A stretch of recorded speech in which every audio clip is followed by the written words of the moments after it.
Time for Uber Grace. And I wanted to say that really I think a lot of modern evangelical Christianity is actually promoting the very fall that they're seeking to rescue us from. Really? Well, in the original garden, the Garden of Eden, and I'm not bothered whether you believe that actually happened or whether it's a poem, it's an allegory, it doesn't matter. What matters is we don't get lost on those details. What matters is we see what we're meant to see from that. And what happens is that there are two trees in that garden, two specific trees. There are many, many trees. Two specific trees. The tree of the knowledge of good and evil and the tree of life. And what this is showing is every human being is the same. And every one of us has a tendency to want to know what is right and wrong, what is good and evil. We want to build up a knowledge of good and evil. We want to build up this whole framework. We want to know for sure what is right and what is wrong and what is good and bad. And we want answers. We want answers to what happens after we die. We've got questions about everything. And one of the problems with all religions is they all want to compete with each other to give you all the answers. And actually I think sometimes that some of those answers still are mysteries. And I think when you're younger, you definitely want black and white, and you want to know that you know that you know. And as you get to your middle age, like I happily have hit, whoopee, you start to hold things a bit looser. You start to maybe see a bit more grey in certain areas.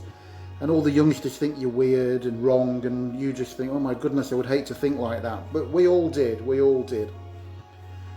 But I think the tree of knowledge of good and evil is right at the core of everything that's wrong with us. And we're always trying to live out of that. And if you make a list of what's right and wrong and good and evil, you end up with a set of rules, a law. And we were never designed to live under rules. Obviously there's societal rules where you can treat each other, and if people infringe they need to be dealt with. But I mean life itself, that's why it was the tree of life. And the whole Bible actually is an epic odyssey where it goes from two trees in the beginning, and in the end there is one tree. And it's an amazing tree that's leaves are for the healing of the nations.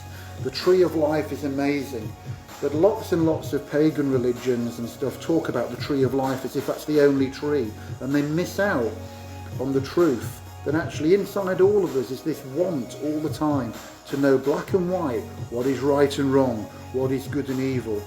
And it's the Old Testament particularly is a story of how that unfolds and how people see God as absolutely knowing everything, or wanting us to know absolutely everything and having everything sewn up. And it doesn't work for them, and time again they fail. Church history is another example of people trying to get ourselves into those boxes where we know that we know that we know. But God said, here's a tree of life. Here's a tree of life that just brings life. Here's the vine. You're the vine. You're the branches.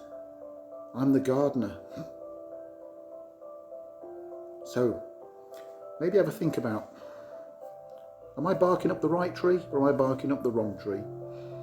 Am I living out of... There's nothing wrong with knowing what's good and evil, by the way. It's when you live out of it. So am I living out of good and evil and the knowledge of it, or am I living life? Don't know. What do you think? Have a great Uberlicious day. Bye now.